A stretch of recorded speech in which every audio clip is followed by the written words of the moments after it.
byonna. Yes.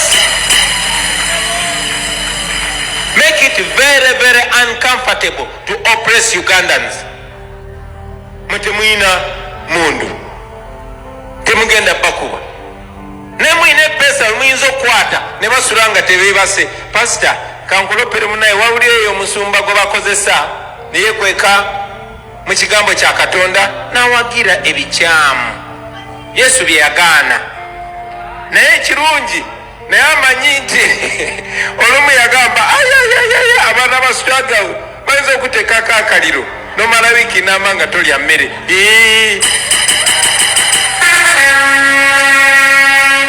Mulwane mu ngeri yonna gye musobola kasita ebanga eri non-violent, kasita mubanga temuwemudde. Towemula muntu naye osobola okugamba omuntu amazima nga musajja mukulu oba mukazi mukulu n'omugamba amazima n'amala ennaku bbiri nga tafuna tulo.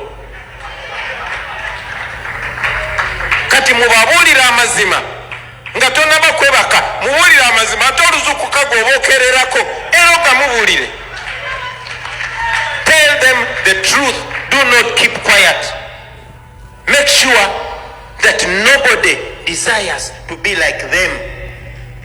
Make corruption very unattractive. Call it out and criticize it. I want to ask you to be radicals. Even Jesus was a radical. Be uncompromising. Amazima gabeera mazima. So stand firm and use that. Go for whatever wrong is being done online. You saw, you people, especially in the diaspora, made sure that the exposure of the road in Parliament goes viral. And whatever little action you see is out of you people. So keep going, keep speaking out, keep speaking out, keep speaking out. Omuntu wabba mumulangire obubbi. Ate omuntu bwakola ekirungi era mukyogereko naye okusingira dda mwenkareginge abalala bonna bonna bakolenga oyo, bakolenga oyo, bakolenga oyo. Ekirungi mukisitule, ekibi mukisuule wansi. Ekirungi mukyagazisa abantu n'abaana abato, ate ekibi mukikyayisa abantu n'abaana abato. Nze jjajjange musiraamu, n'abasiraamu balina ekyawandiikibwa ekigamba nti omusiraamu omutuufu bw'olaba ekintu nga kikyamu nga kikwesitaza, olina options ez'enjawulo okusinziira ku imaani gy'oba olina. Imaani ndowooza yello. Bw'oba olina nga imaani nga y'amaanyi ng'ewera ng'osaala ng'olina ne swigida, ekintu ekyo kijjeewo, kikwate n'engalo zo okijjeewo, kikyuse. Bw'eba imaani yo nga nafunafu nga temalaayo bulungi, ekintu ekyo yimirira okyogereko, okivumirire. Kati imaani yo bw'ebanga nafu nnyo, kikyawe okitamwe. Bannange kwezo options temuyinaako. Luli twali tugamba amataba gabisa abantu Kasese nga tonaba kwebaka, muwulire amazima ate oluzukuka gwoba okererako era ogamuwulire. Mu kyaki nga bwe bawadde ne layini ey'omu maaso anti y'okutuuka okuwaayo mukabo awaayo $10,000 ate yabbye enzibe. Mubalabise omuntu bwabba ssente nga ze zibadde zigenda okuteeka eddagala mu ddwaliro, ne weesanga ng'abakazi 10 bafudde, ng'abaana 10 bafudde kubanga tewali incubators kuba tekubaddeko masannyalaze. Oyo omuntu aba mutemu era mulina omuexposinga ng'omutemu bassebo ne bannyabo. So stand and be counted, friends. Benakera kumacha nembagamba, now we are bringing the matters in the people's court. That is what I meant. Ye mwe bantu, kati mwe baloya, mwe balamuzi, omusango musobola okugusala gutyemula ate muve ku abo ababbi abatono. Problem gye tulina nti tulobera nnyo ku babbi abatono. Omubbi omukulu ye Museveni. Bano akozesa bakozese. So major on majors, these others are minors. Weesiimye mwattu oli wa mukisa okukira abalala. Omugugu gw'ebizibu by'ettaka gukutikuddwa Brand Property Services Limited ku lw'ettaka eritaliiko nkaayana. Ennyumba eziwedde okuzimbibwa wamu n'ez'okupangisa, apartments ez'okupangisa wamu n'okugula mu mawanga ag'enjawulo okuli Uganda, Kenya, Bungereza, Dubai, America wamu ne Canada. Okuddaabiriza ennyumba oba ebizimbe byo, property management n'abasaveya abakugu abataakufere. Twekwate ku nsonga zonna ezekuusa ku by'ettaka nga kw'otadde n'okugobera ku kyapa kyo. Kati pazo y'eby'ettaka ebadde kukaluubiriza egonjoddwa bw'okwataganye naffe. Tukubire ku noti 703 824 noti 79 oba noti 773 216 noti oba otusange ku MT House omwaliiro ogusooka room 5 ewazana ku Entebbe Road okuliraana ekizimbe kya Mugurume Empire. Tukyalireko ne ku website yaffe www.brandpro.co.ug. Brand Pro Property Services Limited, tutuukiriza birooto. Uganda ey'enkya. Tubaaniriza nnyo abali ku mukutu gwa Uganda ey'enkya, mwebale kutugoberera n'okutuubako wa feedback ebyo tubaweereza. Nze muzukulu wa Gabunga Moses Wamala, ndine muganda wange muzukulu wa Gabunga Mutebi Solomon, The Moving Dictionary. Mukulu soko namusize kuba tugoberera ssebo tugende mu maaso ya leero.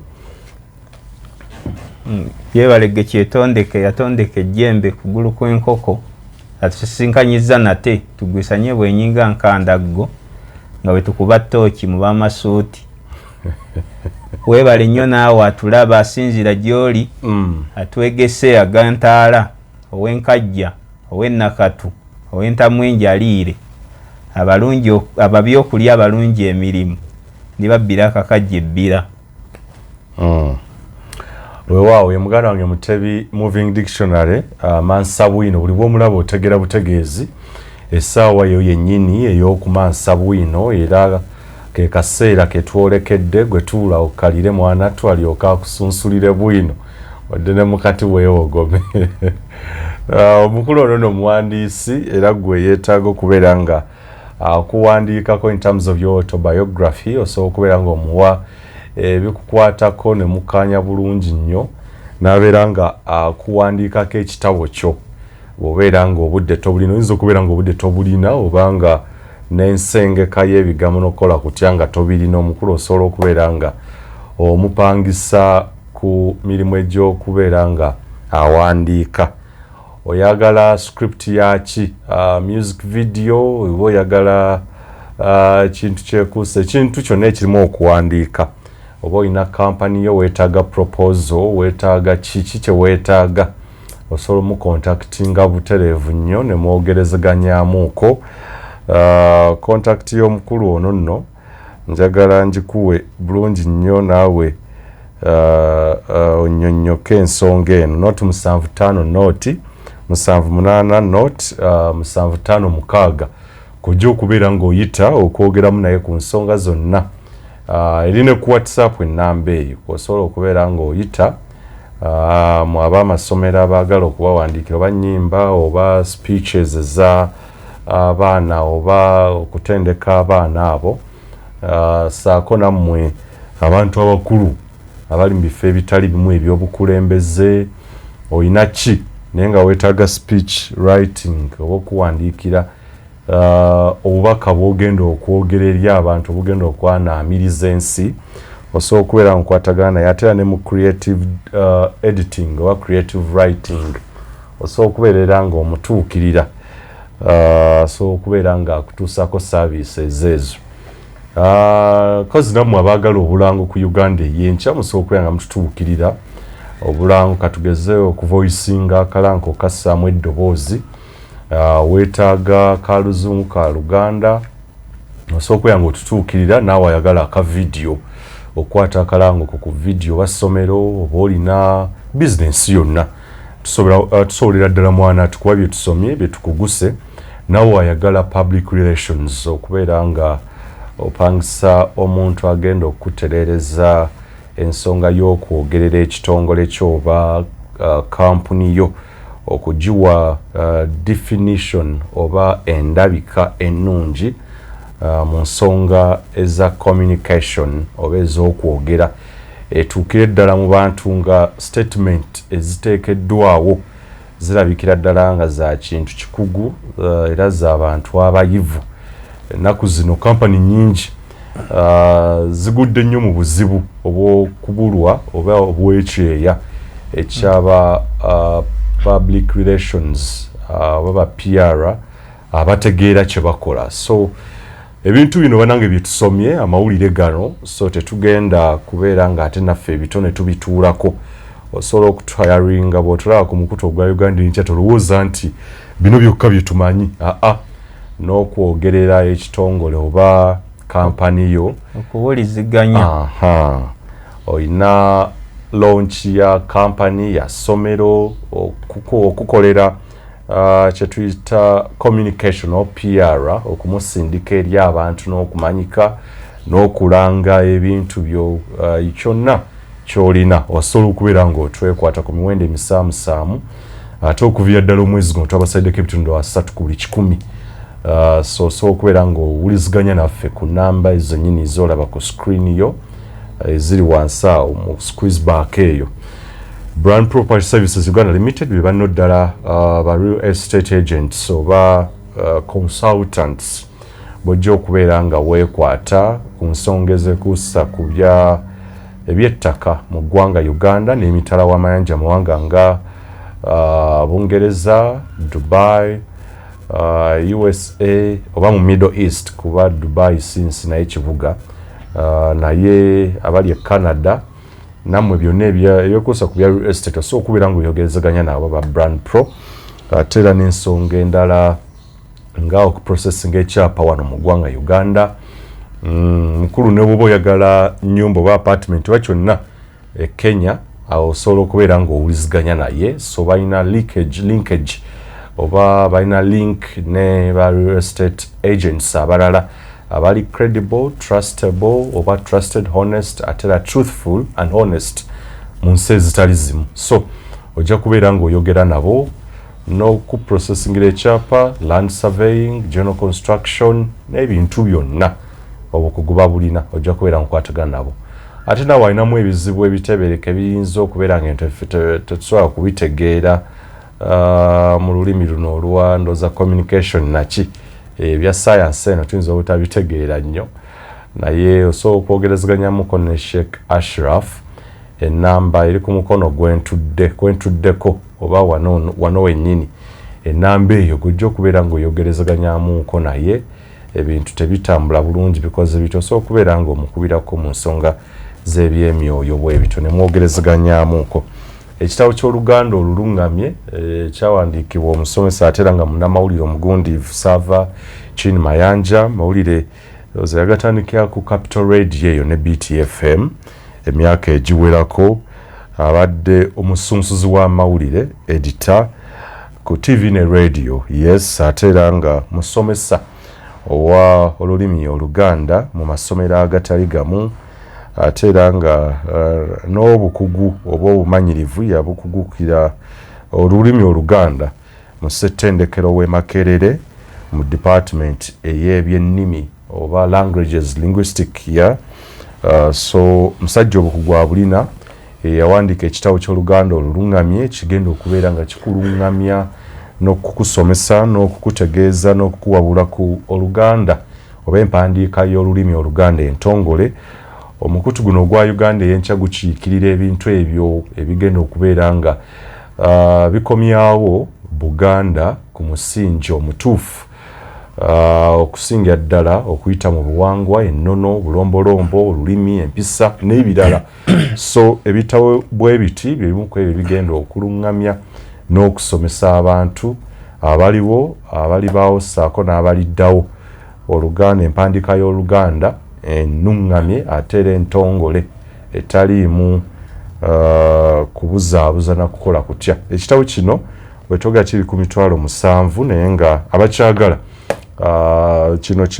kino kyaffe abantu abaagala okukola kyokuyiga n'okola kutya naye abaagala okusoma mu masomero abaana ba secondary ne university muyamwe package egenda kujja omukulu nja kumuleeta abannyonnyole naye yaŋŋambye ekyamwe kiyinza obutasukka mitwalo 2 kitundu awo abayizi naye feeno naffe nadde nkyayogerezganyamuko naye okukissaako wansi kibune amaka gonna amasomero gonna wano ku butaka e Uganda saako n'ebweru w'eggwanga. So mujja kubeera mukifuna ne online classes ez'okubangula abantu ku lulimi Oluganda zigenda kujja ku mukutu gwa Uganda ey'enkya. So abantu ab'enjawulo abasomesa nga bakulembeddwa mu Savachin Mayanja nzikiriza nakyo tujja kubeera nga tukikola eyo department y'olulimi tukirize nti tulina kye tukozeeko okusinga okwogera ate era n'ekitabo ekya omuzizi tafa nsolo yeefa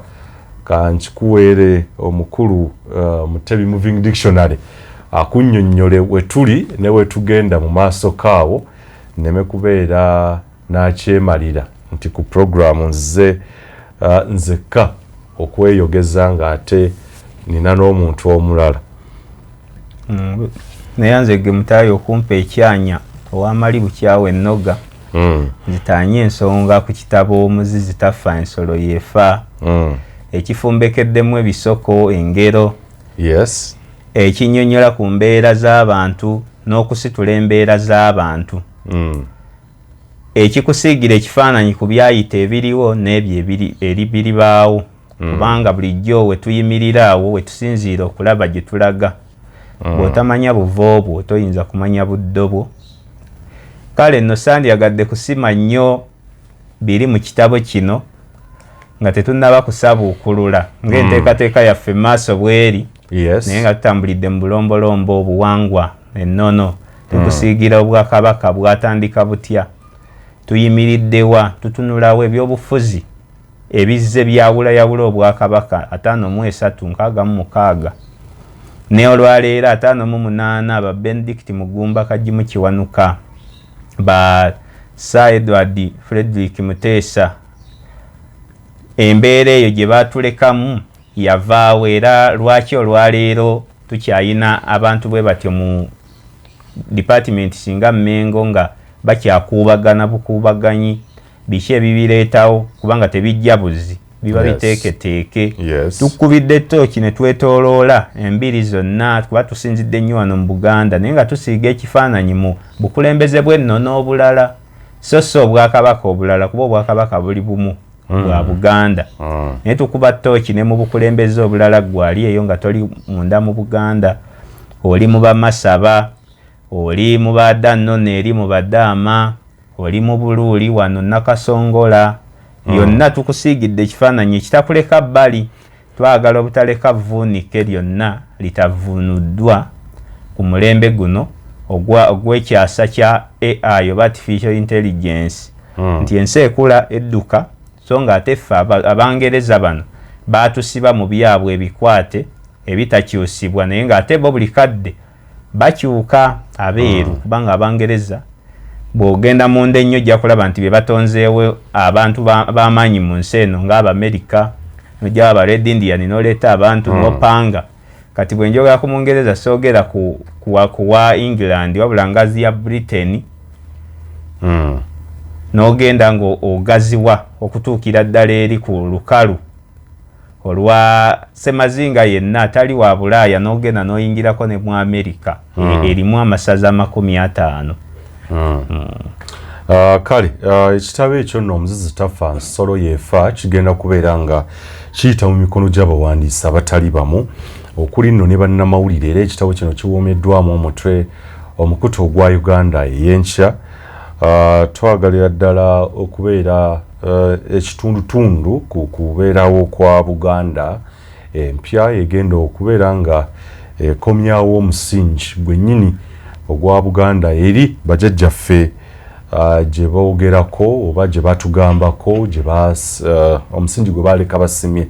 So n'olw'ensonga eyo twagala tubeere part and parcel oba ekitundutundu ku kubeera nga tuzuukusa omwoyo gwa Buganda ogwo ogwafa ate era n'okuzza omusingi oba okuzza Buganda ku musingi omutuufu nga tuyita mu buwangwa ennono obulombolombo olulimi empisa n'ebintu ebitali bimu ebyo nno bigenda kukolebwa mu nsonga mu kuyita mu makubo agatali gamu genzikiriza ge twatandika edda okuli okusomesa n'okuyigiriza okuyita mu byafaayo okuyita mu talk shows nga zino tujja kuleeta ne debates okukubaganya ebirowoozo naye nga tukkiriza okusomesa kuno kukulu olw'ensonga nti Nelson Mandela omu ku abo bayinza okweta ba Pan-Africanists yes ku lukalu lw'omwana w'omuddugavu ebintu by'ebimu ku ebyayogerako nti ebyenjigiriza kyekisumuluzo kyakkiririzaamu oba kyeryakkirizamu nti ekisobola ddala okubeera nga kikyusa ensi ebyenjigiriza oba obuyigiriza oba okusoma so kikulu nnyo si kusoma kuno okw'omu kibiina kyokka naye n'okulaba nga twegattako ebintu ebitali bimu ensonga lwaki tulemeddeko era tusimbye nakakongo yes ku nsonga za Buganda twagala okubeera nga abaliwo tubasomesa abatamanyi n'abo babadde bamanyi bye balowooza nga bye bituufu okubawabula so twagalya ddala okutema empenda okulaba nga tewali kyekwaso kyonna kibeerawo ku butamanya ensonga lwaki twagala okuyita mu programu ezisomesa ne projects ezitali zimu zetusuubira zijja kugatta ettofaali ddene okwawekeninga the consciousness of the people oba okuzuukusa omwoyo ogwo abantu okubategeeza ebikwata ku Buganda n'ebibabuzaabuza mwanattu babiveeko kale enamba kojja okuyita okubeera nga otwegattako okuwa contribution oba obweyamu obwo okubeera nga tutambula ffenna mu kitabo kino omuzizi taffe ensolo yeefa ojja kuyita ku nooti 74239123 nooti 74239123 kojja okubeera nga oteeka contribution yo ey'ebyenfuna oba ensimbi ate naawe alina contribution ey'obuwabuzi tugyetaagira ddala naawe alina content asobola okugatta ku kitabo kino tetumugoba so ze ensonga ezo kale ndowooza ebyo tubimaze era tubijjewo tugende butereevu mu programu y'olwayo tugenda kuba toki mu enkuŋŋaana eza Robert Kyagulanyi Ssentamu musajja ono tatera nno kuwummula oba nakutuula wansi emirundi egisinga bukyanga ayingira byabufuzi wano ewaka saako ne mu diaspora okusinziira mu continents ezitali zimu n'okusinga ddala mu Europe atalaaze nnyo amawanga nga Bungereza amawanga nga America, Canada, Germany n'amalala kuba Bungereza yakaddayo si mwaka guno guwedde nga gugwako yes wadiddeyo naye nga enkuŋŋaana ez'ebyobufuzi oba conventions ez'okukubaganya ebirowoozo n'okwogera ne bannayuganda abawangaalira mu mawanga ago okulaba bute bwe bagenda okuteekawo enkyukakyuka eyannamaddala ey'omuggundu so bafunamu akadde ennaku 2-3 ne bakubaganya ebirowoozo era n'obubaka bwabatwalira kumpi buli mwaka obw'enkyukakyuka so tugenda kitunako tutunire ne ku ambassador Joy Ruth Acheng eyakwatidda ku nkoona mu ggwanga ery'e Canada n'amugamba genda tuviire olw'enneeyisaayo etatuukaganye n'amateeka agaluŋŋamya amawanga diplomacy yes beniza okukiteekawo kuba abadde ambassador ow'e Canada bamudipootinze ennaku z'omwezi 21 mu mwezi gwa Agusto mwaka 2028 akabaate enno kava ku nsonga ya kubeera nga wabaddeyo bannakibiina ky'NUP aba bagambye okuba bannakibiina ky'NUP abadde beekalakaasa mu mirembe mwanattu n'abalumba babadde ku kitebe kya Uganda mu ggwanga erya Canada kiri mu Ottawa ya eri abanga bakisoma Ottawa ya eyo gye yalumbidde bannayuganda bano ng'abalaga nti bino bye bakola biswaza ensi ate era n'abalangira okwewamba nti ebiri e Uganda banna NUP beewamba kwegamba nalina nenge gye yeeyisizaamu eggwanga erya Canada gye likkiriza nti lyabadde terituukagana n'amateeka agafuga enneeyisa y'abadiplomats oba ng'abantu abagwa mu kkowe erya Joy Ruth Aceng amannya no gagafaanagana minisita ow'ebyobulamu naye tujja kuba toki tulabe ne bambasada abalala amawanga agataliga mu Uganda gyerina bambasada professionalism yaabwe eri etya ate era kiki kye bagattako oba bagenda kukuuta kadingidi ka NRM nga tebagatta ku ggwanga kuba ebifaananyi ebya Joy Ruth Aceng ebyakasemba biraga nti bazze bayisa ebikujjuko emabegako omwezi oguwedde ogw'omukaaga nga bapaintinga streets yellow oba yellow abaagala okulaga nti ye nga ambasada baliwo okutembeeta National Resistance Movement nayo Kaguta Museveni amanya agafaanana w'ebyobulamu oba naye tumutwaliremu ebyobulamu kubanga n'ebyobulamu nabyo birwadde genda maaso ono ye Joy Ruth oli ye Jane Ruth Aceng kubagatta tugende maaso tujja kuba toki mu nsonga eya tujja gendako mu diplomasi olwaleero abantu abatukiikirira mu mawanga ago balina kye bagattako kikulu ensonda enneekusifusaako n'omukka oguva Katonga gulagira ddala nti gunyooka langi eza bbululu n'enjeru eyo omukka Yesu tukimanyi guba mweru naye gulimu lukalo olwa bbululu olugenda okuva mu kiwaayi ky'FDC eky'Ekatonga ekikakasa nti ekibiina ekijja kyandimerukawo ngamba nti kyandimerukawo olw'ensonga Electoral Commission tennalangirira mu butongole nti waliwo ekibiina ekijja so registration nokola kutane nga bo abakulu batukakasa ekibiina kijja yadde nga Dr. Kizza Besigye emabegako ayina ebigambo byayogera Mukama nyambe mbeere nga mbirina wano ku speedi yalaga nti talina nsonga lwaki agenda very good Mukama nga mulungi May wa 13 2024 we are not starting a new party we have a party and it is FDC where I am a member and no one can take that away from me Besigye said tugenda kuba toki mu bunnanfuusi okwekyusa oba okwetemengalike n'okwebuzaabuza n'okulya ebigambo eri bannabyabufuzi ono May 13 2024 tuli mu Agusto bakulu batulaga bagenda kuleetawo ekibiina ekijja kale tutandikire ku ensonga za principal President Robert Kyagulanyi Ssentamu omukulu gyabadde Canada kwa convention zawedde ndoza kantandikirewo tutandika wennyini convention zino zigattako ki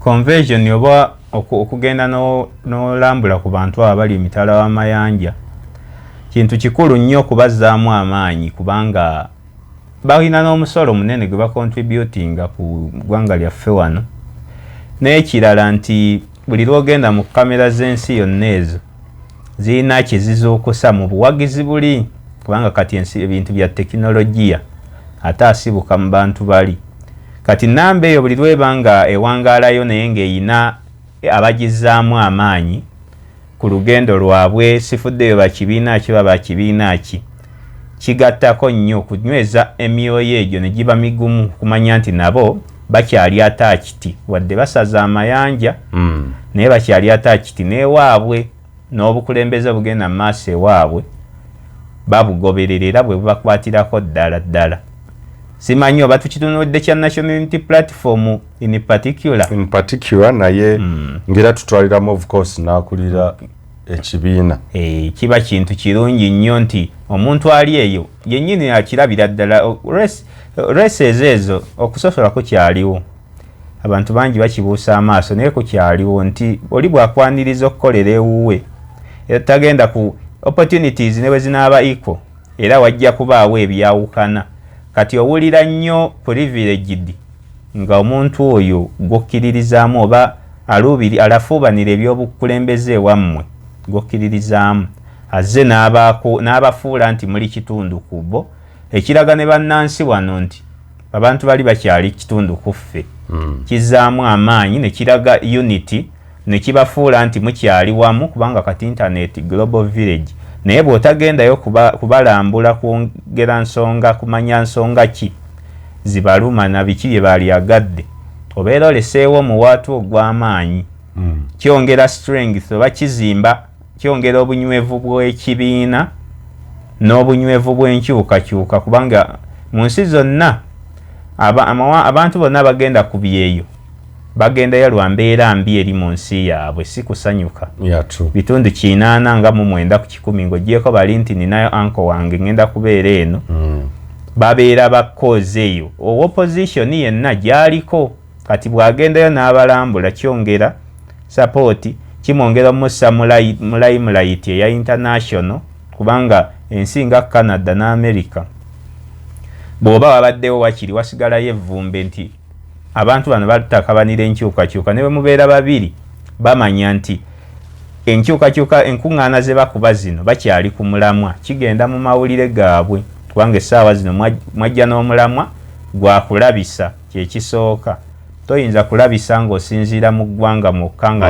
emitala waliyo abantu bo abajja nga ne citizen ne immigration ebamanyi nti baava eno ne basala ne badda eno bw'obaleka oba balese mu bbanga okubalambula n'obatwalira ekigambo ekiryowo emyoyo kizimbira ddala amaanyi n'amasannyalaze era abantu abo bakoze kinene nnyo okukuuma obukulembeze wano nga omudigiddo gukyali mu bantu kuba bwe twalivudde nga mu kalulu byaliwedde naye bw'ogenda mu nkuŋŋaana ezo jjayo message nnene osangayo abantu abakuwa ebirowoozo eby'enjawulo lwaki nti gurawundi eri bangi balowooza nti eri seefu era bagyeyabizaako beewuunya naffe abeeyabiza wano ku gurawundi eno kati gurawundi eri gy'olina okukima message entuufu okusinga wano kubanga wano ffe aboogera amazima tuli batono bangi batya babeera mu bitanda tyanti kakati omusajja ajja kunkuba esimu timanyi ate webikke feesi kola bwoti bye babeeramu wano kati bw'ogenda n'okola convention ezo n'ogenda ng'okuŋŋaanya abantu ne bw'ogenda e South Africa ne bw'ogenda wensi zonna gy'owulira bannayuganda gye bawera kubanga nze nali nkirabye nga laba n'abannakenya abatanzania baagala ate bagyegattemu kubanga kozi bagimanyi nti eya East Africa yawamu ebiruma munnakenya tebyawukana nnyo na biruma munnayuganda wabula akusinga businzi maanyi n'akusinga nti ye taliimu nnyo bamubuzaabuza yeetuukira kale n'olwekyo ge masannyalaze amatuufu akola kituufu nnyo kubanga akikola kyongera omuziizi kiwa n'abantu bano boolese ku gurawundi essuubi nti neeyagenda eri emitala gwe tulowooza nti ali bulungi afuna Canadian dollar oba American dollar ate akaabanga ffe be yaleka wano kizza message ebusoga kizza erubindi kizza eruweero n'amanya nti ne bali abaasomoka tebiwedde kitegeeza omuntu omuluŋŋamu alina kukolera mu nsi ye ekyo kyonna kikuwa amaanyi aga hosting oba agayiyeyo amagezi okugjamu gwe muyita nakyemalira mumukwate obuyinza naye ng'omuzinzi ogwo oguzimbiddemu kubanga oluŋŋamya emyoyo egyo toleka mu muli kuzikira nga bwe tukola mu kitabo ekyo eky'omuzizi tafa nsolo yeefa nti kwongera kukuma muliro ogubadde gwazikira kuma ebikoomi ebyo akikola bulungi nnyo tukize nti diaspora yiye kati he owns up the diaspora mu continents ezitali zimu agina yonna mu 5 definitely kubanga bw'otunula nti Dr. Besigye yalimu ku international scene eyo n'agezaako naye teyamanya bwe bazannya mulembe guno gwali gwa .com kakati tugenza ate mu AI gwali mu logiki mungi owa kategori eyo y'omuntu amanyi international relations kyagulanyiza azannyo obulungi kati toyinza kugamba nti mu Uganda temulimu amuvuganya wandyogedde ku ba prime minister ba Ethiopia awo naye mu Uganda ali ku his landscape talina amuvuganya eyo yagiowuninga nga yakajja kati ate anyweza bunyweza nti naanaakukuba omulabe wajja kugamba asiiba ku nnyonyi tatuula wano abeera Bulaaya kitegeeza eyo bamanyi nti yamala okubawangula nti ne sanctions zino zijja lw'enkolagana gy'alina n'abazungu n'omuntu anajja n'ayogera ajja kugamba yakwatagana n'abazungu abazungu si balungi kuzza wano naye nga tagaziyizza tatukuwadde broader view abazungu obubi bwabwe buubuno n'ebirungi bye balina bye tubeetaagako okuba mu buli ngeri abazungu babi naye waliwo we twetaaga okuba nga batusomosa toyinza kulowooza mugga guno gusomoka nga tonnalowooza abavubi bano kukuyamba ate obavume ng'okyali mitala esooka osomoka obavume ng'oli osomosi yes ge magezi ye logic kale abakulu katujje tukube toki tulabe okukwata diaspora eno mu ttaano NUP oba Bobi Wine kitegeeza kijali particularly yenga omuntu mu political career ye saako n'ekibiina kitegeeza ki eri ekibiina kifunira wakigattirako wa tukube ne toki mu impact ensonga zino kyezireka eri enkwatagana ya Uganda n'amawanga ago omuli obuvujjirizi n'ebirala byonna olw'ensonga nti okuva ddala mu financial year gye tukubye amabega 2024 funding oba ensimbi eziva ebweru w'eggwanga obuyambi bugenze bukeewa era nga abakulu bakkiriza nti ekimu ku ekyo ekireetedde ekyo Kyagulanyi okugenda eri n'alabisa katujje mu kitundu ekiddako tulabe impact y'ebintu ebyo toseguka Uganda ey'enkya katukomewo nze Hajji Ashraf Simwogerere omuwandiisi ate era omuzanyi w'emizannyo mu bitabo by'empandiika bikwatagana ku bulamu bwaffe obwa bulijjo oba nga buliyita social political and economic oyinza okusoma ebitabo byange nga otusinkana ku WhatsApp yaffe eri 0756 12 65 15 nga osobola okusasula omutwalo gumu n'ekitundu buli mwezi waliwo comments oba emitwalo ebiri nga omutali comments n'awalala oyinza otusinkana ku Amazon ku Simwogere Ashraf Kindle nkwaniriza nnyo otusinkane era n'ebitabo byaffe osobola obifuna hard copies okuva ku Mukono Bookshop oba okulagiriza ku WhatsApp namba eyo oba enamba yaffe eyo gye nkuwadde nkwagala nnyo kale tukomyewo Kyagulanyi diaspora okugikwata mu ttaano n'aginyweza kitegeeza ki eri ekibiina kya NUP ne Bobi Wine ya politically ne elective politics kuba we tuli kituuzaayo omwaka nga gumu kale na kitundu okubeera nga tugenda mu kalulu akaddako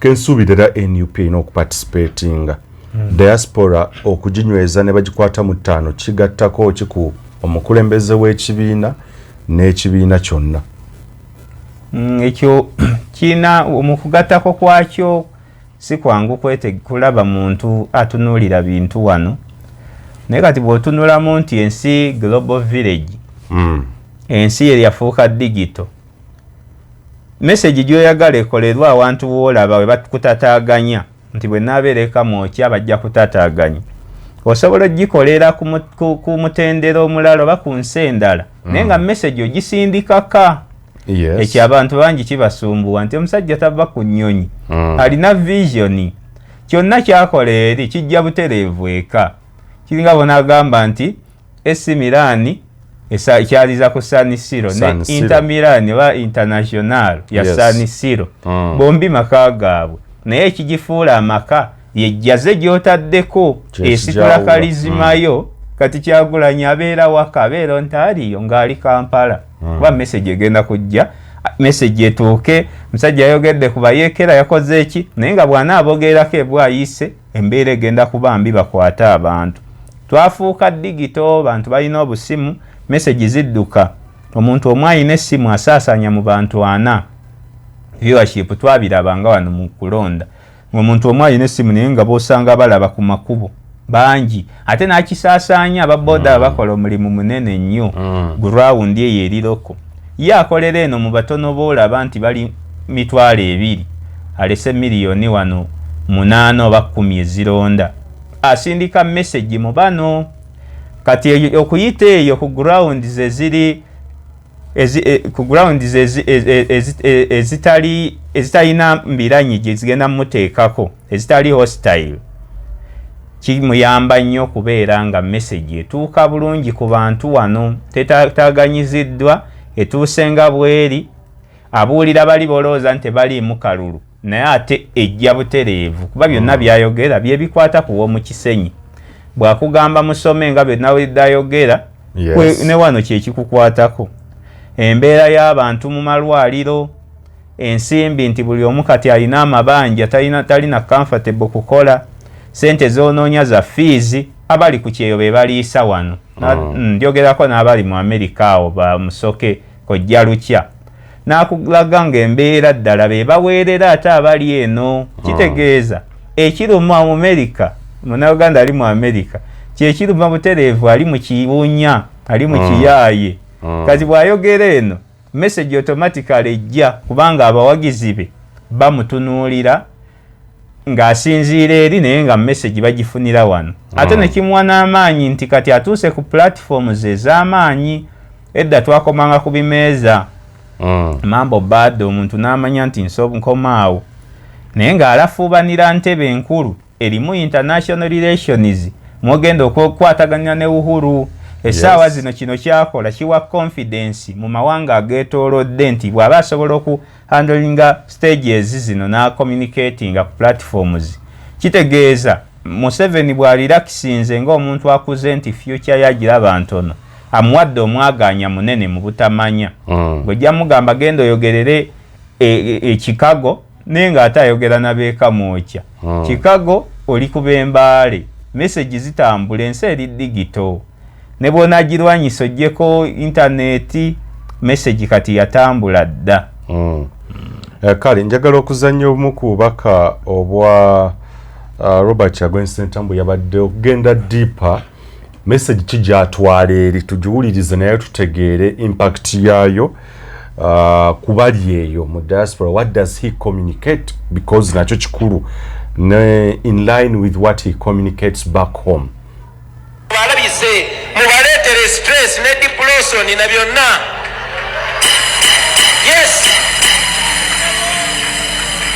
make it very very uncomfortable to oppress Ugandans. Mutemwina mundu temugenda bakuba nemwine pesa muyinza okwata ne basulanga tebebase pastor kankulopere munaye wawulieyo omusumba gwe bakozesa neyekweka mu kigambo kya Katonda nawagira ebikyamu Yesu bye yagaana naye kirungi naye amanyi nti olumu yagamba ayayayaya abaana basitagawo bayinza okuteekako akaliro nomala wiiki nama nga tolya mmere.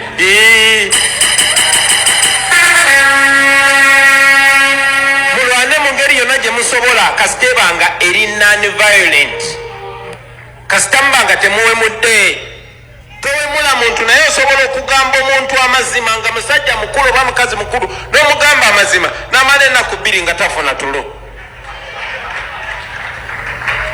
Kati mubabuulira amazima nga tonaba kwebaka mubuulire amazima ate oluzukuka gw'obookererako era ogamubuulire. Tell them the truth, do not keep quiet. Make sure that nobody desires to be like them. Make corruption very unattractive. Call it out and criticize it. I want to ask you to be radicals. Even Jesus was a radical. Be uncompromising. Amazima gabeera mazima. So stand firm and use that. Go for whatever wrong is being done online. You saw, you people, especially in the diaspora, made sure that the exposure of the road in Parliament goes viral. And whatever little action you see is out of you people. So keep going, keep speaking out, keep speaking out, keep speaking out. Omuntu wabba mumulangire obubbi. Ate omuntu bw'akola ekirungi era mukyogereko naye okusingira dda mwenkareginge abalala bonna bonna bakolenga oyo ekirungi mukisitule ekibi mukisuule wansi ekirungi mukyagazisa abantu n'abaana abato ate ekibi mukikyayisa abantu n'abaana abato nze jjajjange musiraamu n'abasiraamu balina ekyawandiikibwa ekigamba nti omusiraamu omutuufu bw'olaba ekintu nga kikyamu nga kikwesitaza olina options ez'enjawulo okusinziira ku imaani gy'oba olina imaani ndowooza yello bw'oba olina nga imaani nga y'amaanyi ng'ewera ng'osaala ng'olina ne swigida ekintu ekyo kijjeewo kikwate n'engalo zo okijjeewo kikyuse bweba imaani yo nga nafunafu nga temalaayo bulungi ekintu ekyo yimirira okyogereko okivumirire kati imaani yo bwebanga nafu nnyo kikyawe okitamwe bannange kwezo options temuyinaako tuli twali tugamba amataba galisaba kasese nga tonaba kwebaka muwulire amazima ate oluzukuka gwoba okererako era nga muwuli mukyaki nga bebawadde ne layini ey'omu maaso anti yo okutuuka okuwaayo mukabo awaayo 10,000 ate eyabbi enzibe mubalabise omuntu bwabba ssente nga ze zibadde zigenda okuteeka eddagala mu ddwaliro ne weesanga ng'abakazi 10 bafudde ng'abaana 10 bafudde kubanga tewali incubators kuba tekubaddeko masanyalaze oyo omuntu aba mutemu era mulina omuexposinga ng'omutemu basebo ne banyabo. So stand and be counted, friends. Benakera kumacha nembagamba, now we are bringing the matters in the people's court. That is what I meant. Ye mweba antu kati mweba lawyer mweba lamuzi omusango musobola okusala musobola okutyemula ate muve ku abo ababbi abatono. Problem gye tulina nti tulobera nnyo ku babbi abatono. Omubbi omukulu ye Museveni. Bano akozesa bakozese. So major on majors, these others are minors. Ate bambi ebiseera bisinga ne bannaffe baba compromises ne babaguze aba abagulako kitiibwa kyabwe abayagala balabisa abayagala n'akantu kenjagala akalala ketuyinza okugattako zake kano wano. Very good. Omukulu obubaka bwe buno bwabadde bulungi. Well, obubaka obw'okusoma bwankutteko nnyo omukulu bwe yabadde bwe yawadde ab'e Canada. Yabadde message nnungi nnyo naye oba yeeno wano no ndowooza si yeeno. Abanyigiriza Bannayuganda mubaleekanire mukozi gwabadde abuusa busobola okwekalakasa mukwama abali mu diaspora tekukola keno gamba nita mongo twegweko enno yoko kano gwalina omukisa okusoma soma kyonna ky'oba osomye ekisome okikugukemu kwegayiridde we improving ofune ebisaanizo. Saagala munkalubirize mujje Mr. President nze sobola okukola kino nti wasoma kinti ate nali mu struggle. Musome musome kubanga mwe mugenda okukola omulimu ogw'okulaakulanya Uganda. Olye sente z'omuli w'emusolo inkusibe. So musome, improve yourself. Ekisemberayo ddala muyingira amagye. Omwana kyabagambye abadde mutuufu. Bw'obanga otereza empapula zo ng'okyali mutoototo nga tokaddiye nnyo kaye sigenda kwogera ku byakaddiwa nga tokaddiye nnyo ng'okyewulira muyingire amagye mukozese opportunity eyo, muyingire poliisi, muyingire public service, mufune skills ezo. You will thank me later. Obubaka message eyo yabadde ye Canada mundi omulala tunajjayo eya America, kikyojja mu bubaka obwo bwabatwalira? Obubaka nga waliwe tutandikidde nti ensabika y'ekintu kino message ebeera y'abantu abo abali ku mutendera gw'ensi yonna oba ku namuziga eno, naye wakuba ekifo mu abaali kiba ky'abantu abo abali emitala w'amayanja. Message eyo ezzaamu nnyo abantu abo amaanyi, ekumaakuma emitima gyabwe, kuba buli muntu bitundu nga 9 ebiri emitala w'amayanja byebyo baali baggwamu amaanyi okuba osobola n'okutuuka eyo ne biba nga tebinnatereera, naye olina okusigaza n'omutima gweka, kubanga bwakugamba okuyingira amagye togenda gayingirira Canada. Kyekiri kyenkugamba message ejja ku bantu abali e Kampala asobodde lwakuba n'engeri n'ennyingira y'amagye ennaku zino si nyangu, byetaaga okwetegereza nti amagye tekijja kuba kyangu, si lugendo lwangu. Oyingira naye era bamala ne bascreening eri mu mbeera yaabwe, lwakuba obeera kirungi nnyo obutabalira ku mulembe guno gwokka n'obalira ku kyo mu maaso. Yes. Oyingira n'obeeramu, bayinza okukumira ku rank eza wansi naye time etuuka n'oba nga kikyusa oli within. Kirungi kyayogera zaamu abantu abo amaanyi ne bannansi eno gye bava. Ekyokusoma bantu basome, bettanire nnyo okusoma. Okusoma kikulu nnyo, bangi baddibya ebintu nti eyo tewali mirimu, bannaye omwana mutwale akole smart technical biki kikyamu, kati bw'aba akikumamu ye atambuddeko akirabye. Nti bwe tutunuulira kye twekwasa kale nti gavumenti si largest employer, ne mu nsi yonna tekiriiyo, gavumenti si yewa emirimu, wabula gwe soma ky'osomye, gavumenti ekuyamba kimu kukuteerawo mbeera mwokolera mirimu ennungi ennuŋŋamu. Ne bibanga emirimu gigabwa on merit, ojja kubeera mu batono abo abafuna, naye ng'olina mu position esobola okucreatingawo omulimu mu nsi esoboka etali ng'eno eyaffe nti balwanyisa atandika. Okusoma kukuteeka mu position erwanirira ebintu ebyo eby'eggwanga lyo, nti gye bujja mu maaso okusoma kusobola okuba nga kwetaagibwa nnyo, naye ng'ate gwe wakibuusa amaaso watunuulira Museveni nga tali naawe egy'emyaka kuba akaddiye.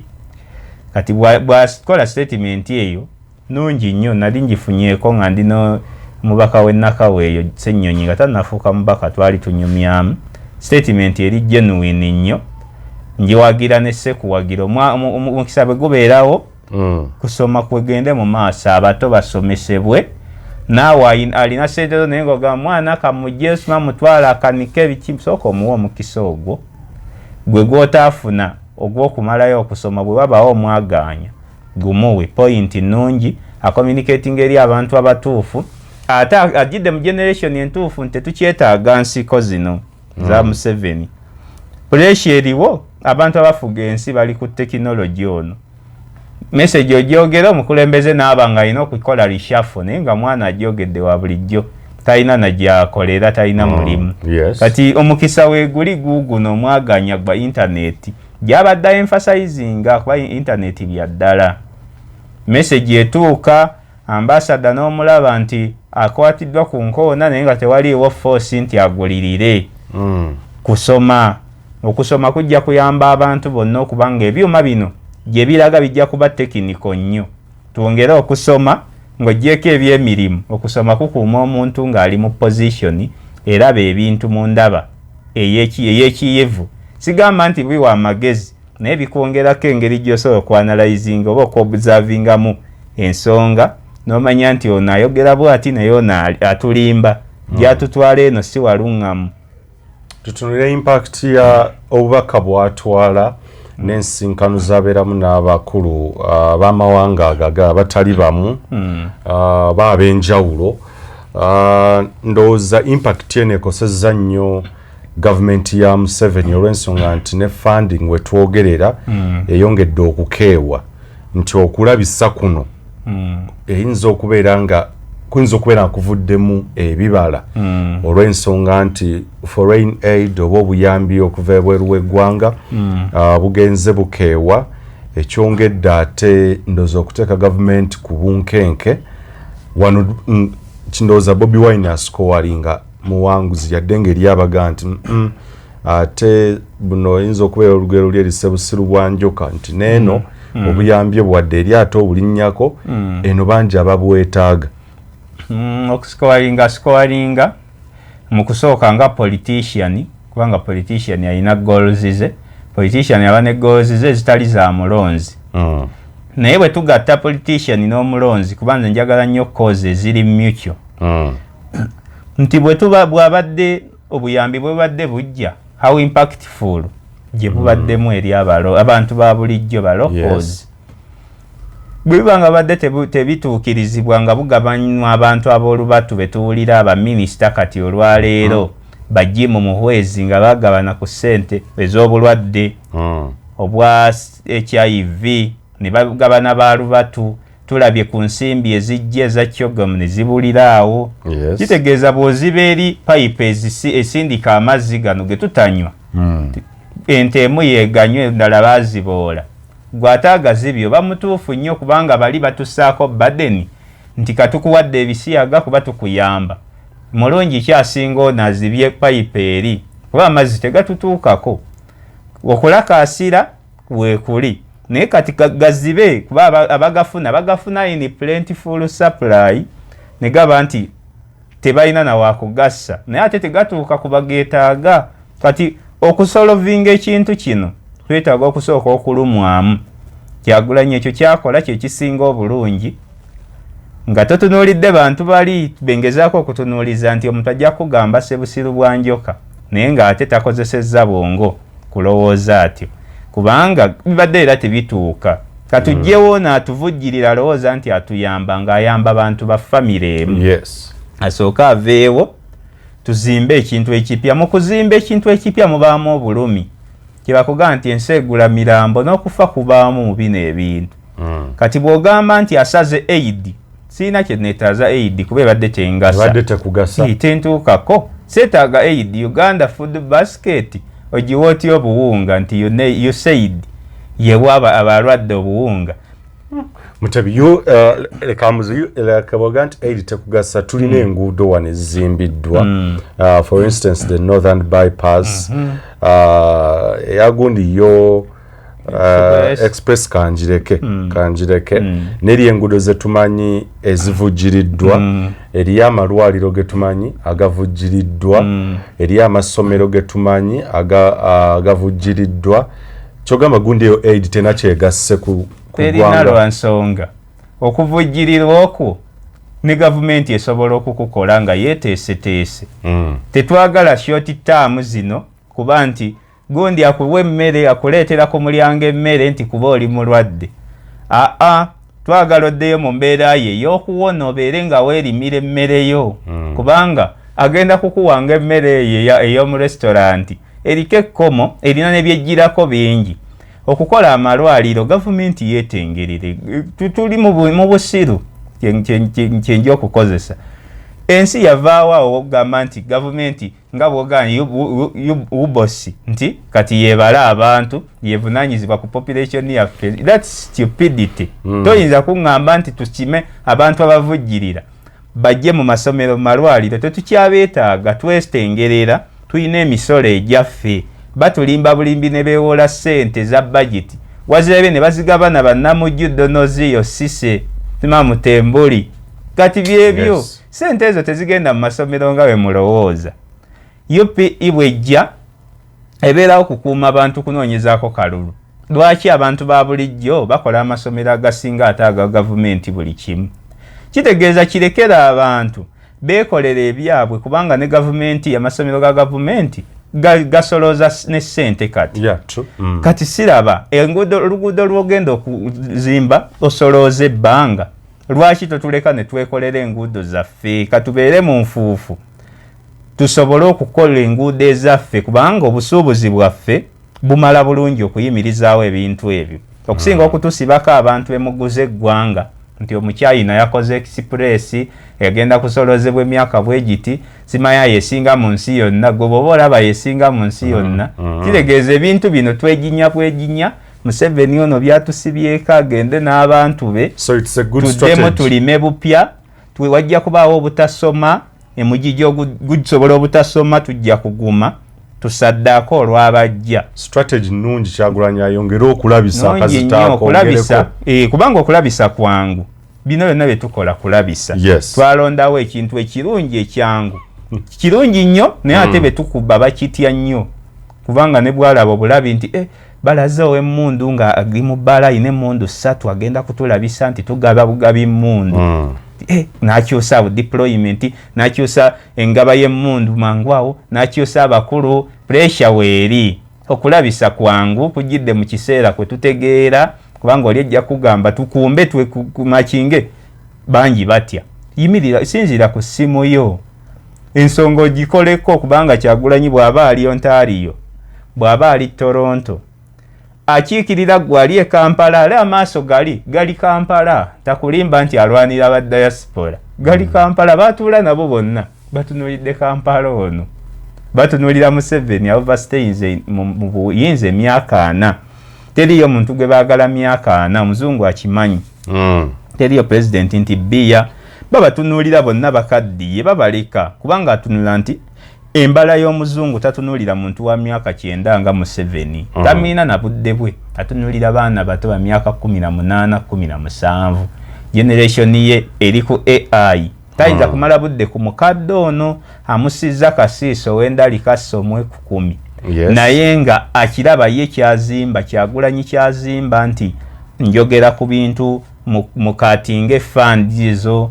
kirungi nnyo kuba tebituuka omuntu omu abeera mugagga najjuza ssente mu nju abantu bafa enjala street zijjudde abantu abasabiriza tetwetaaga kubanga impact ki bw'oba ng'ompeereza obuwunga nti amata gava bweru tulina tulunda tulima enguudo zonnimira sisobola zisuubulirako ndiweeka Mwenge nkoledde Mwasanjala ennungi yeyanditugambisiza nti aid zinungi zino ze baleeta nesiina kyenjisuubulirako kuba ndi mwavu embeera yange ey'obulamu embeera z'abantu zakkakkanyizibwa ne standards of living nfu kitegeeza income siina wenjijja kubanga siina byenkola ne bonna nkolera enguudo ezo kubanga abeeru kye bakola bintu binaabeerawo nti akoze oluguudo n'alussaako akapande kwagenda okkireimingira emyaka 5 mu maaso nga ne Museveni avuddewo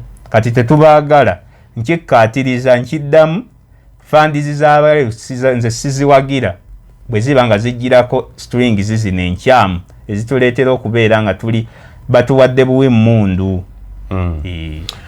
bwe tugenda mu elective politics oba ebyobufuzi n'ebyokulonda tusigaza Barry like 1.5 oba sinakindi omwaka mulambo ogujjudde 2025 tuzze ezimu ku reforms oba ennongoosereza bannayuganda ze basaba kwe kuwa olukusa bannayuganda bali ebweru w'eggwanga okulonda nabo nga bwe tulaba amawanga gatali gamu nga Rwanda nawa bannakenya basobola okulondera mu mawanga gye bali olowooza President Museveni ne obubonero obuliwo sigina amaze okuziraba diaspora temuli mu ngalo naye articles zendaba n'amawulire agazze gafuluma okusooka apuli w'omwaka guno balaga nti gavumenti wandibawo essuubi ly'okulonda mu 2026 bannayuganda bali mu diaspora ku bino ebirowooza President Museveni ayinza okukkiriza agambe nti tugende akalulu tukakubire ne mu diaspora kubiriwo enteesa ziringa 2 nti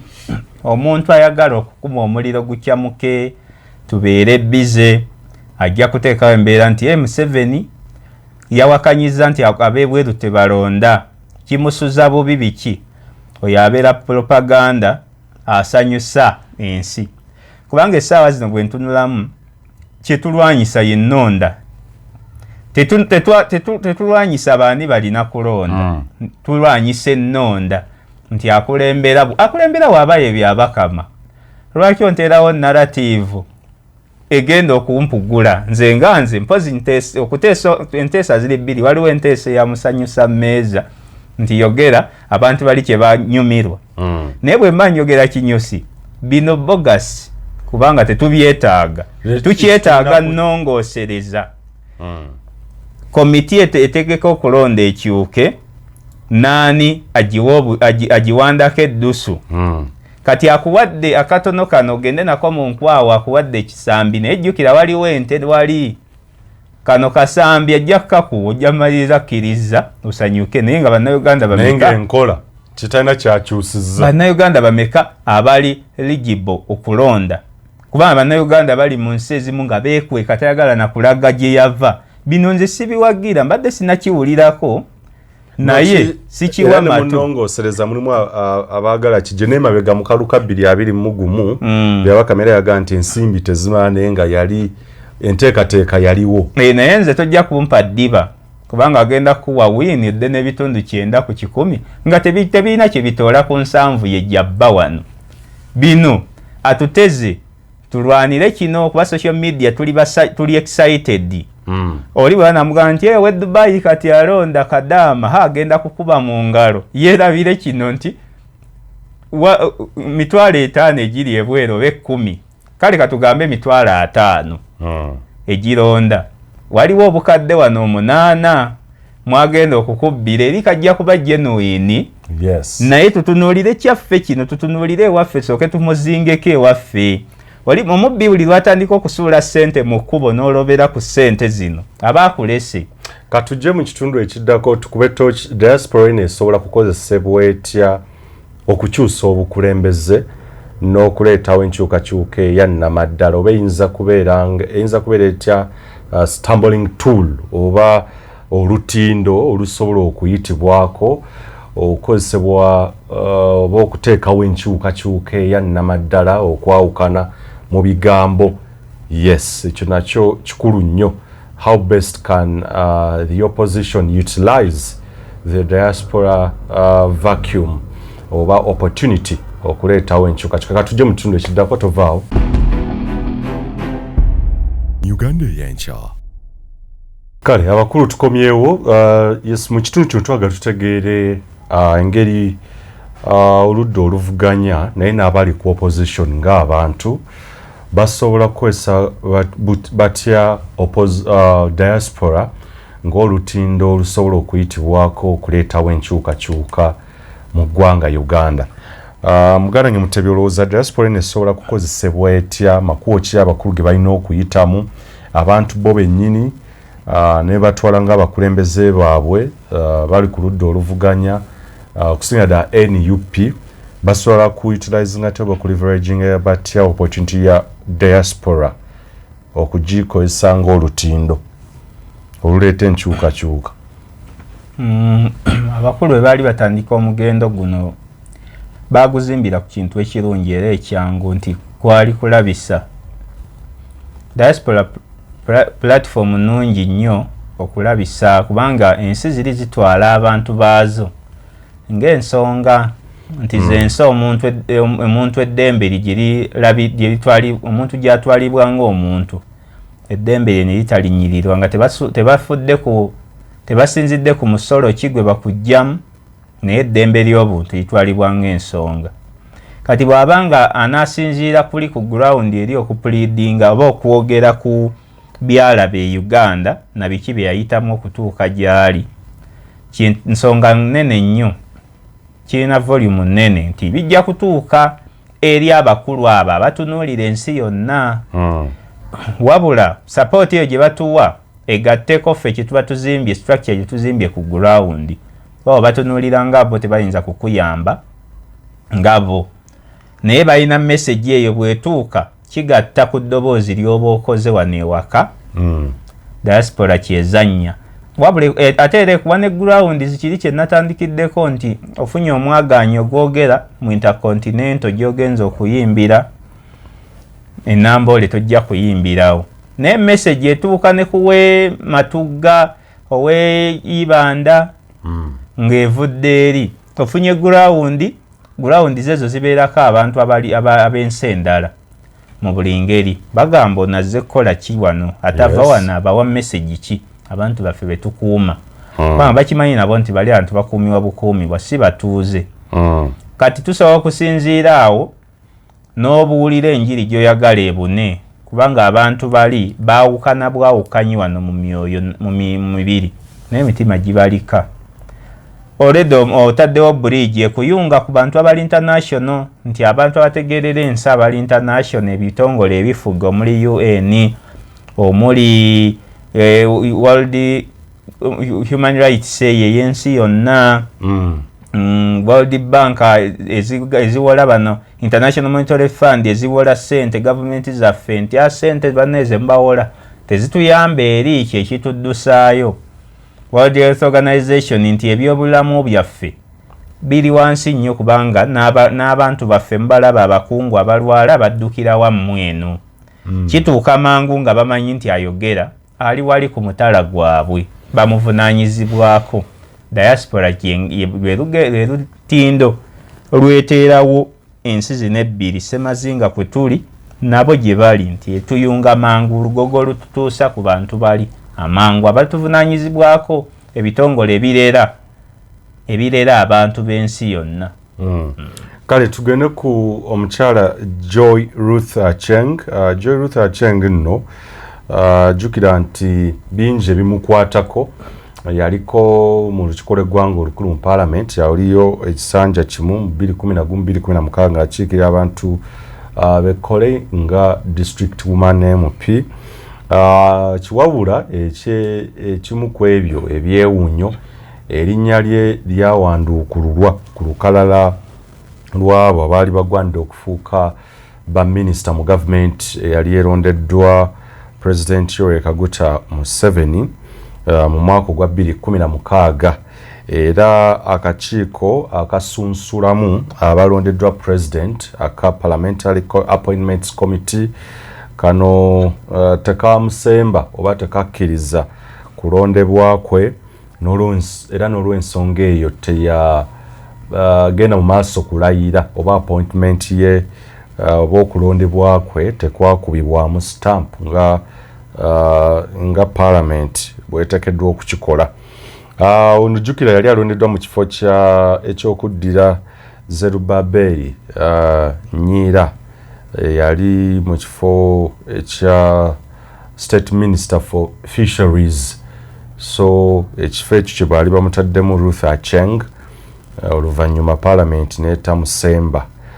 Ekyaleetawo nno embiranye y'amaanyi eyeewaabwe Kole gye yagenda mu maaso okubeera nga ndowooza abantu balumwa nnyo era ne bajja ku luguudo ne beekalakaasa. Kale kaakati gavumenti y'e Canada egamba ono ekikolwa kye yakoze ekyo confronting oba okulumba babadde balaga obutali bumativu bwabwe bannayuganda abagambye okubeera bannakibiina ky'NUP kyabadde kikolwa ekitajjansa ate era ekitalaga kifaananyi kirungi eri omuweereza ali mu kifo ekyo ekya ambassador era n'olw'ensonga eyo ennaku z'omwezi nga 21 ne bamutikka ku nnyonyi ne bamugamba ne bamusibirako obuziina bwe bwonna bamugamba tukwagala Uganda empisa zo teziggwa oba tezijja mu ggwanga erya Canada. Yandibanga nno sinakindi bwe mbeera nga musootuwa information yandibanga yasoose nga ambassador okuba deported over misconduct. Kyagulanyi Sentamu Robert munnakibiina ky'NUP era nga president w'ekibiina ekyo yavaayo n'apostinga ku mukutu gwe gwa X formerly Twitter nga akatambi ako akateeka ku mukutu gwe era kasaasanira emikutu emigatta abantu mwezi ogwa Agusto akalaga enneeyisa eya ambassador Joy Ruth Acheng bwe yagenda maaso okulumba abeekalakaasi n'abalangira ebisongovu exchanging words ate nga baali beekalakaasa mu mirembe nga balaga obutali bumativu ekisookera ddala gavumenti okuwamba abantu baabwe oba bannaabwe their fellow citizens in Uganda back home. Ekirala mwalimu okutyobola eddembe ly'obuntu, mwalimu obulyake obuli bw'enguzi, absolute corruption and misuse of public funds n'ebive bingi gavumenti byekoze abantu. Ye Acheng bwe yalaba bino n'agamba nedda bassebo nina okubambalira mbalumbe era n'abalumba okakkana na exchanging ebigambo nabo.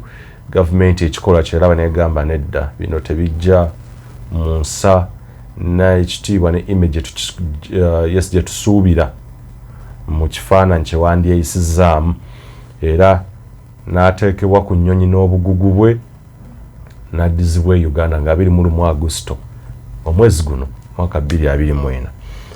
Ekifaananyi kino kiraga ki mu diplomatic relations ko ne diplomacy international relations.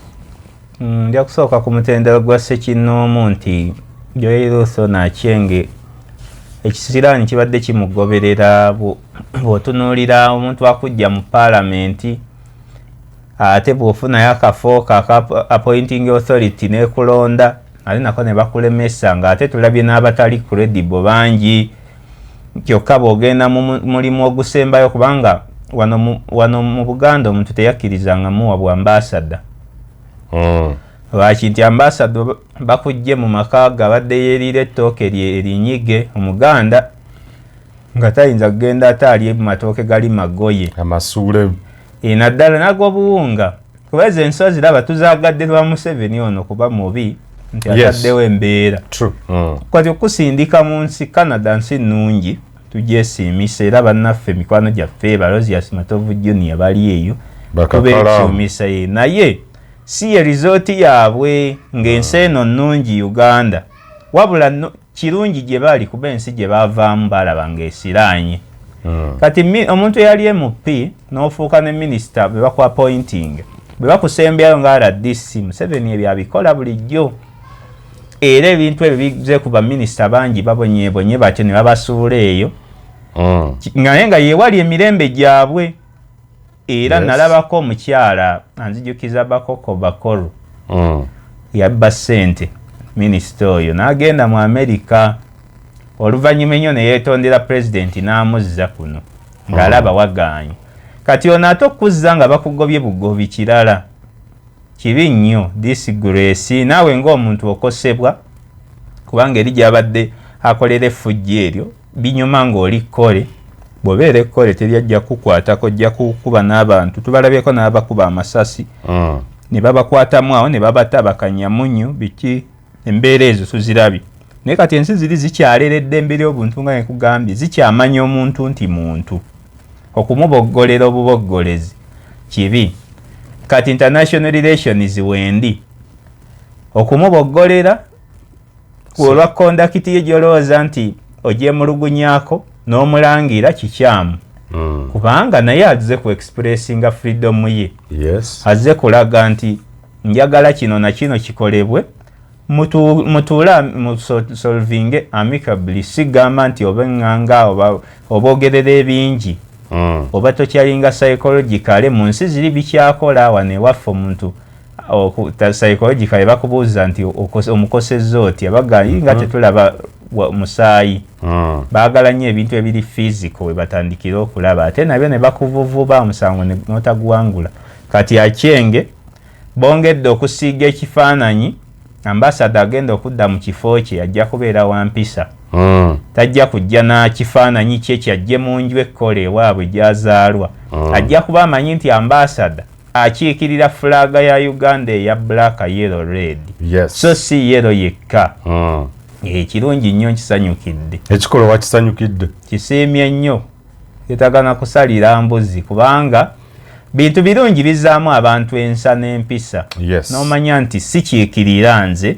wabula nkiikirira ekifaananyi ekigazi kisukka ku nze ne bwoba we batakusanyusizza osobola okumanya nti tebanyizizza nze banyizizza ggwanga n'ekifaananyi kyenzigiramu kya ggwanga eddamba eri abantu miliyoni ezisoba 4. It's a good move nnungi nnyo. Joel Russo Acheng aliko kipali aliko kisiraani kibuza kyeyoleka nti bw'olaba omuntu okuva mu paalamenti ewaabwe waggulu ne bakuwaayo n'akafo pulezidenti Museveni alonze abantu be tulowooza nti baali bajjeeyo bangi naye ne bayitawo vetting committee nebayisaawo nga tewali wadde kisumbuyiddwa naye era neyo ne bamulemesa kali ate bwamufunidde eno kuba eno yali amukasuse bukasusi bwe yamusuula eno n'agwa mu mpologoma kuba singa abadde yakuumye empisa ze osobola okubeerayo naye tosobola kubeerayo nga tokuumye empisa kati ate odda kkole kubanga ensi nyingi kati zikutunuulira nga dipoti bingi ebigenda mu passport yeeyo wabye tutatunuulira nga ffe n'ebyo ebintu bikulu nnyo mu nsi endala ezirina eddembe ly'obuntu zigayi wakola kyeri alina kudda Kampala oba ekkole ate naawe okimanyi kyekitegeeza okudda e Kampala ajje bamuwa obuwabuzi bwa president nga yawabula ku nsonga z'ebweru bw'eggwanga ate kyekifo ekiriwo kati ebifo ebirya nti ate kirimu full figure kuba kati ebifo byonna biri bize oba olina kulinda kalulu kyoyagala full figure mwali Jennifer Nakangubi olina kulinda kalulu onoonye kati okuzimba ekintu ekipya ng'obadde ambasada osobola okubeera wali ambasada alina privilege atwala omwana we n'asomera eyo embeera nyingi ezigenda okukyuka mu kyemanyi kati bimukosa naye nga bitaba na mpisa mukyalo oyo omukazi oyo kikyamu kuba obadde osobola okiyandolinga abantu bano nimuwuliziganya bulungi kubanga mwonna muli ku mawanga ekyabadde kimuggyako ekyokusigala mu ofiisi ye kondakiti eyo wano Uganda Management Institute yali badde esomesanga abantu abo nga tebannagenda ku mirimu kuswaza nsi ne bwe bandibadde nga bano babukyamaani baani kuba bwagenda e Kenya njakuwa example ntera okunya okwogera ku Kenzo kuba mumanyi ku mutendera gwa Ssekinnoomu bw'ojja n'okola ebintu ng'ebyo n'oyogera nga okiikirira gwe muntu kikyamu kuba bw'ogenda e Kenya wali baga pulezidenti w'abayimbi waggwanga ddamba ekitegeeza ateekwa kubaamu magezi kati bw'oyogera ebintu ebitali mu nsi eby'ekisiru nga bwe nnyinza okwogera mu bwangungu kiba kikyamu nti image bo balowooza olimu amagezi kubanga eyakulonda bamanyi ategeera so ng'oluusi bakuwadde lwa byabufuzi biriwo nti muwe tulumye bali kati bo omuntu forena bw'ogenda e Yugoslavia oba e Gabon bo baga president yamulonda alabika alimu amagezi kumbe ekifaananyi kyogenda okusiiga sooka owese ekitiibwa fulaga n'eyakulonda bambasada bagasa Uganda abalondebwa president oba abapointingwa president mu mawanga agatali gamu olina kyolaba kye bagattako ku ggwanga ambassadorial committee eyo oba appointment eyo yateekebwawo nga bonaga nti nfuuse mulunzi naye kati kanteekewo nti gundi oli yakuŋŋaanya nkuliyetingawo emirimu mingi mpe kuba ekika kyange nti gundi oli yakuŋŋaanya envunyu gundi yakuŋŋaanya maniwa n'okuliyetingawo n'emirimu ng'omuntu omu yandigimaze kubanga ambasada yenna okugenda mu nsi endala ogenda ng'ekifaananyi ky'eggwanga okiikirire olumike n'ebiriyo biwe pulezidenti naye ebyo babikola ku gavumenti zino ezikyali mu mbeera eri mu layini kwati omuntu w'emyaka eno ana okyamubuulira kinti e Canada bakogeddeko bwe bati Museveni yennyini ng'omuntu ne badivaiza abangi be yawa tebamugasa kuba tabawa mukisa ku executing ekyo kye balina kati ambasada talina mugaso eri ggwanga yamuteekayo n'amwerabira n'essimu yennyini bamala emyaka nga teboogedde kitegeeza nti ye yanoonya mirimu kugaziya abantu abamulinako attachment ndikankuwe guno nga bwolaba ministry ezisaana okubeera fused n'azaawula yawulaawo ez'abantu n'emusaala ogusaasaana kubanga ambasada eri gyali si gyajja omusaala gwaffe guvawo tebalina kye bagattako kubanga ku mutwe waggulu mufu omuntu yennyini ali mu state teyeetaaga kuwabulwa era akubuulira oba omukulu abalonda kwongera kunyweza NRM eri bwe kyalibadde naye enywera biki kubanga ambasada bw'aba na ofiisi ye eyinza okubaamu abantu kale bana kyokka diaspora tesobola kubeeramu ekibiina ekiri mu buyinza tekisobola kubeera mu diaspora logically simanyi nsi ki eyo kubanga abantu bagenda mu diaspora lwa mbeera mbi ebeera ewaka batono nnyo ensi bazigendamu kulambula batono nnyo abagendayo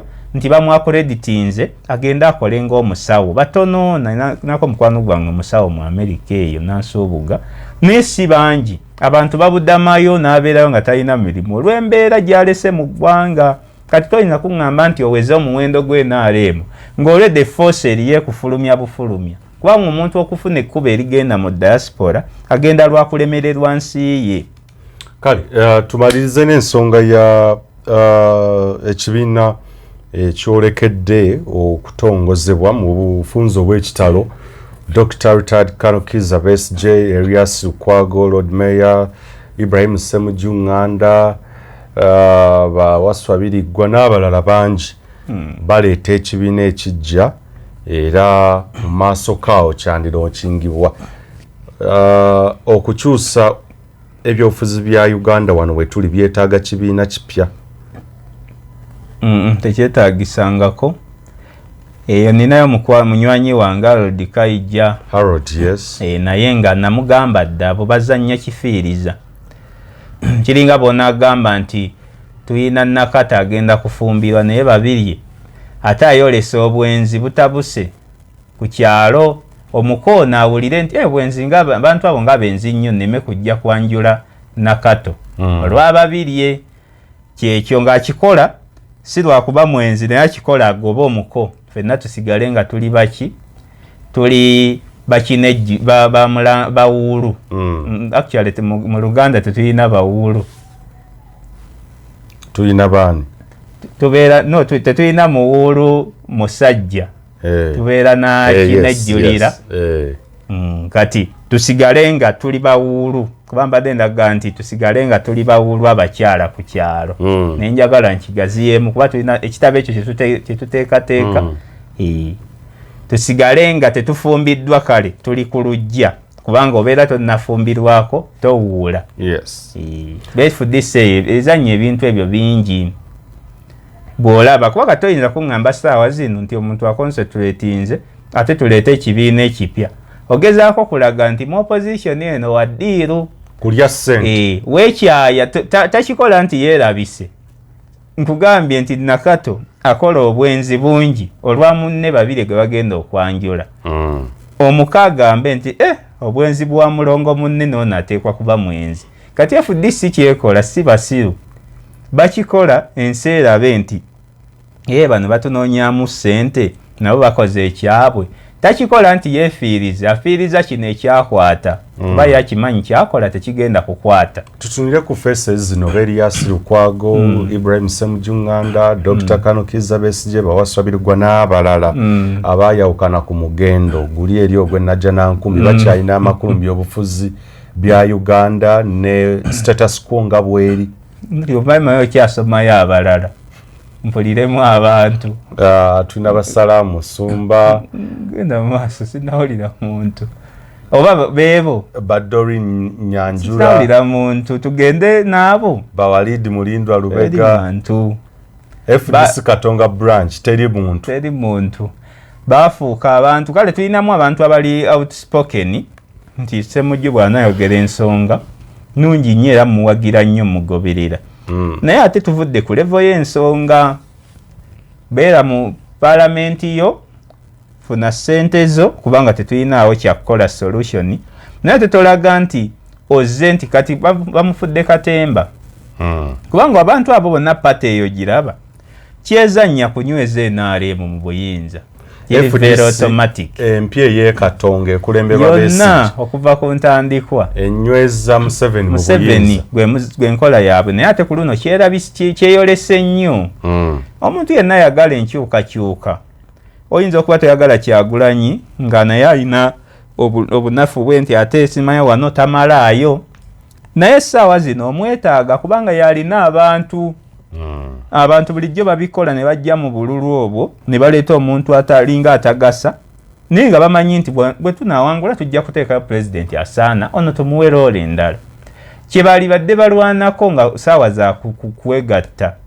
Neewuunya n'abantu abakyatuula ne balaba abantu abo kubanga bano si beewuunya bo bakozi ba ssente. Naye atuula n'agamba nti kambirabe n'abiwa obudde n'agenda ne ku kitebe neebuuza emitwe janjawulo nti kujja ffe kubanga simanyi wenkya Lukwago mba nkwesigira ki ate ng'oleeta na kibiina kipya tutegese ttiimu tuli mu semifinals nti ate bangulireyo abazannyi abapya eno njiyiwe abatannakwatagana ebintu ebimu obwongo. So face zino zonna zenkusomedde olabira ddala nga tezirina makulu. Nzijeyo Ssemujju nti ayogera bulungi naye si bantu naye yennyini ate kyakola kati tekitumala.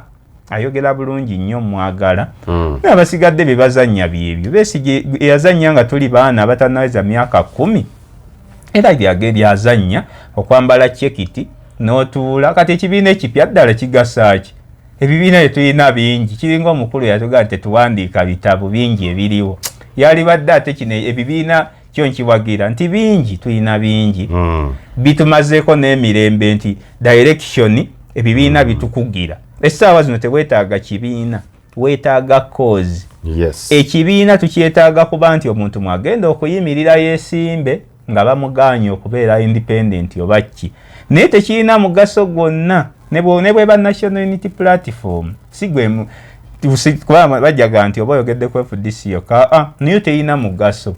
Twagala cause eri mu mitima gy'abantu nga tuzimba institution so si individual. Kuba kati essaawa zino Besigye bwajja ojja kuwulira nti balwana no boy sima balwana nani. Twagala cause erimu bakikonyoga aboogereyo wansi erimu ne faces empya. Sabakulu bazze okwongera okutabangula amayengo n'okulwanyisa enkyukakyuka. Bakikola naye ate omulabi yalowooza basiru. Bo bazze nti ojjaga banna abasajja bano bakadde kuba ekyo kyo kyangu omuntu akiraba nti lwaki temwegatta ne mukola kino. Naye takikola nti yenafuye. Wabula agezaako okulaga nti kino tuli ku kiwaani.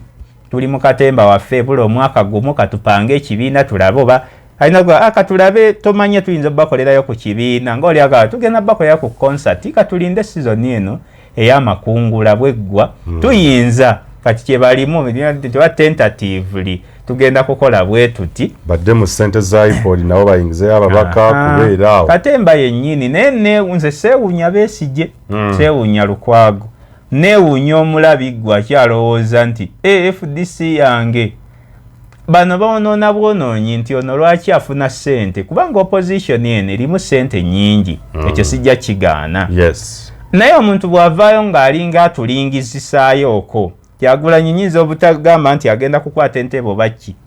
Naye bw'aba nga asobola okulingizaayooko n'aba nga waliwo ebikyuse statement ne zikyuka mu bantu nti kyayogera kirina we kiyitawo obuyambi buba bwesaze ne buba nga abantu abaliguze obuguze emmundu okuweza bagamba ssente zino zitulina zitumala kulya.